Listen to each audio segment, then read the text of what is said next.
Hello, this is Acquafortis from Acquafortis Astrology, and I came back again with showing my face because I've noticed that, well, you didn't like much having only the charts there and not seeing my face, so perhaps I explain better with my face than with the charts. I don't know.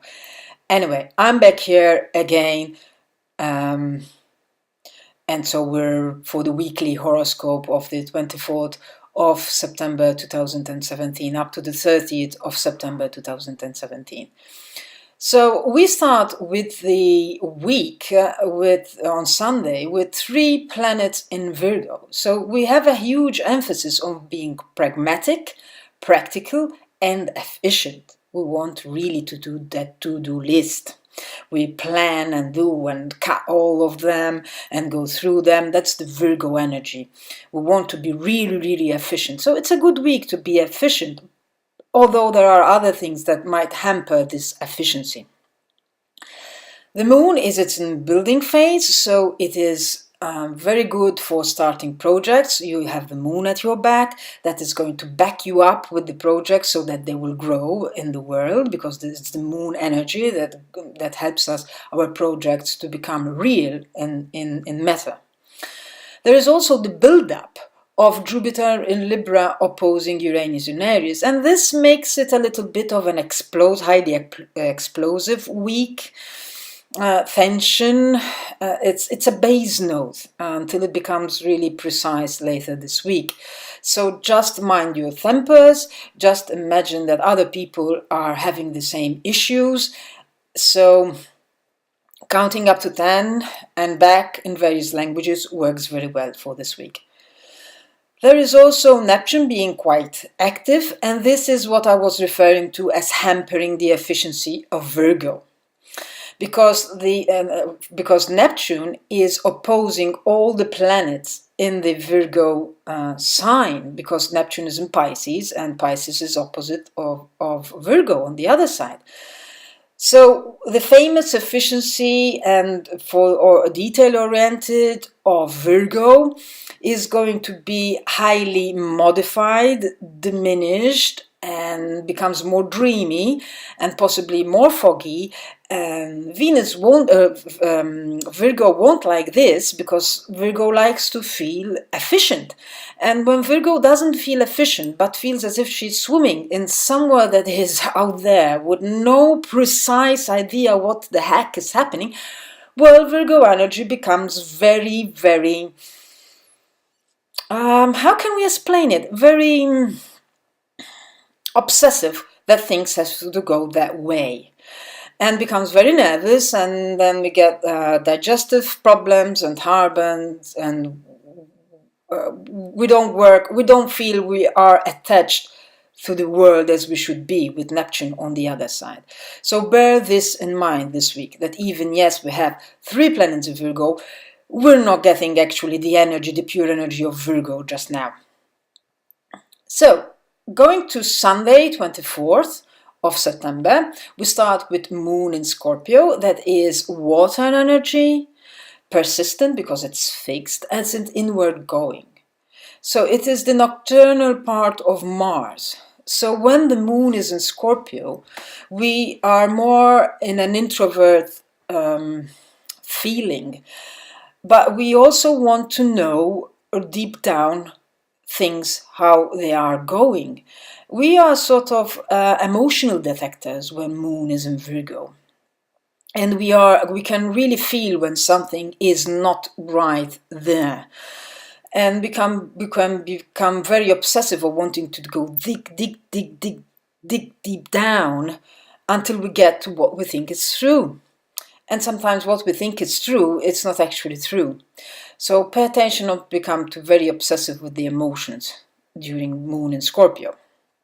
At the same time, we have Mars in Virgo having an opposition from Neptune in Pisces. So just imagine Mars in Virgo, efficient, he is assertive, he knows where he's going, straight down, and he is really going to go through all the things he has to do in a precise and efficient way, but there he goes.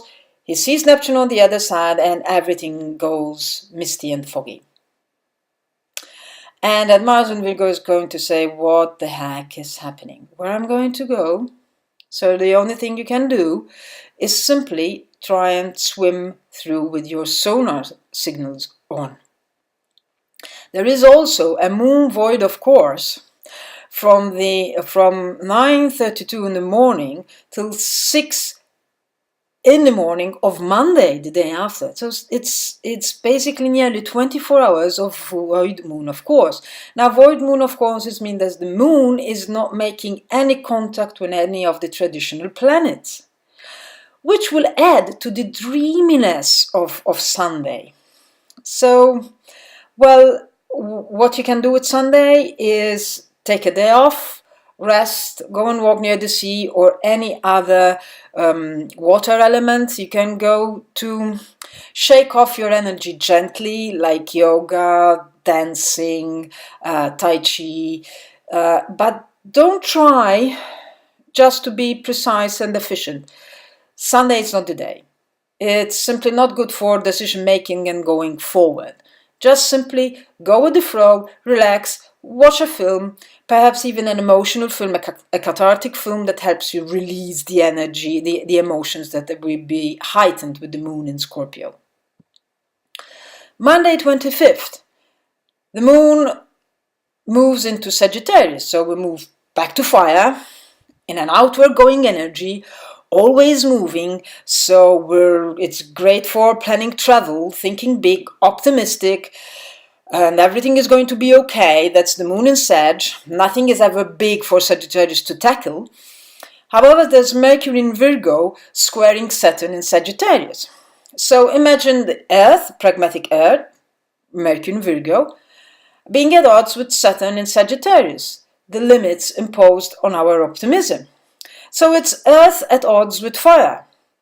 As if the Earth is saying, okay, you've got the vision, now we become masters of this vision, but how are we really going to get it down to Earth, this vision you have? We have to bring it down to there. It can't remain up there.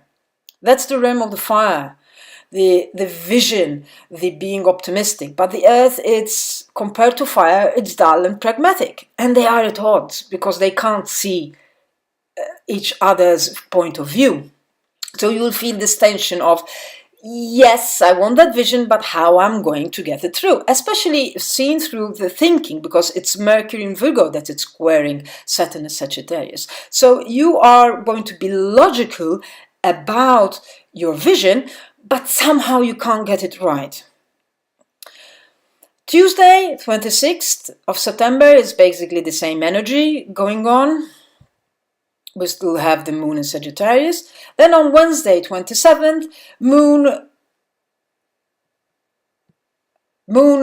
still in Sagittarius for the early part of the morning. But then there is a moon void, of course, from 1 p.m. till 6:30 p.m. Remember, moon void, of course, they're not good for starting any new projects. They're good to finish what you have to finish.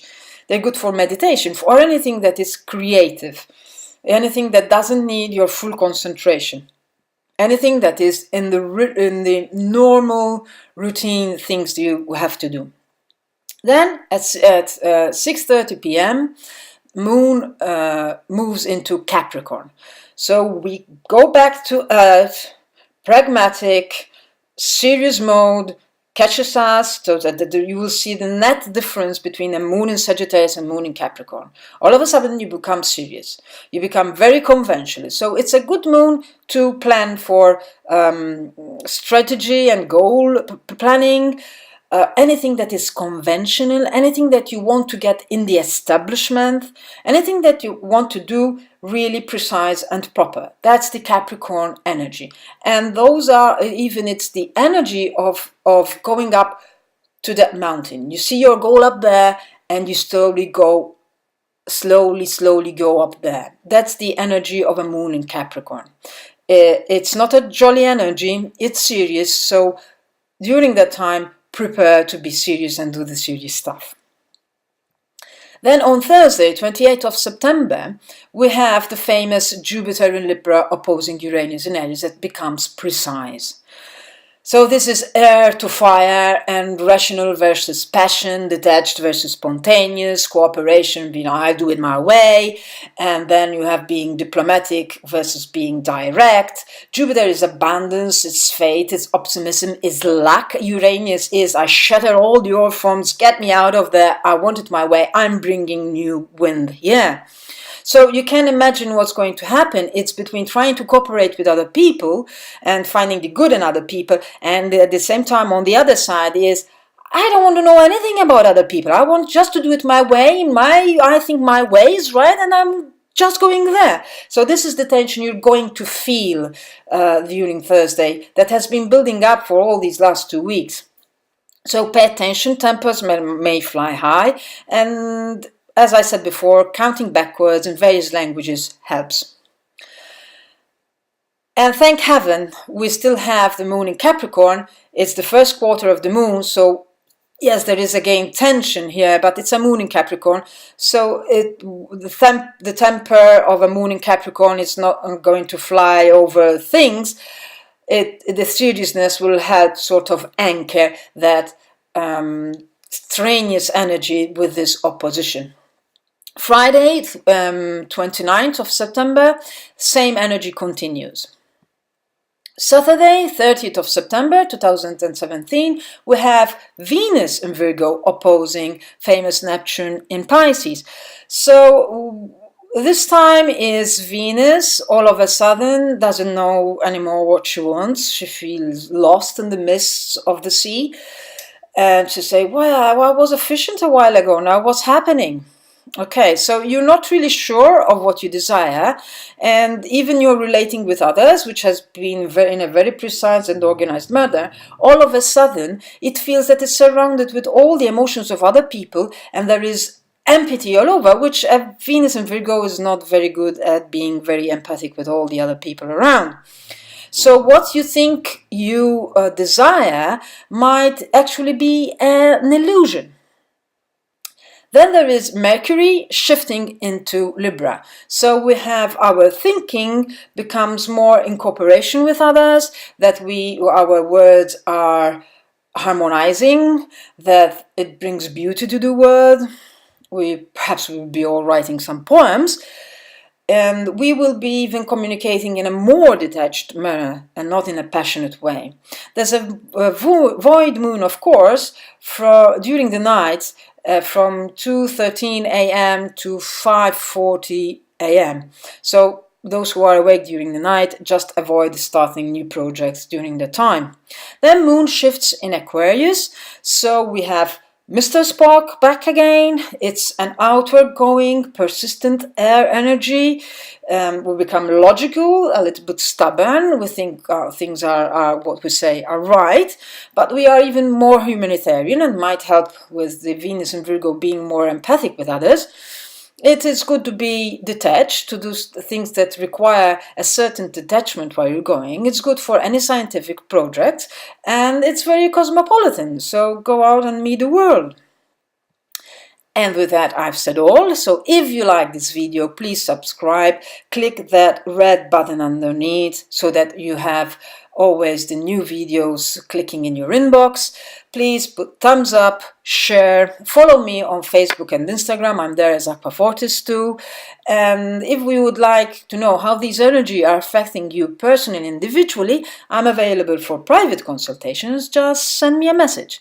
So thank you so much. Bye-bye for now.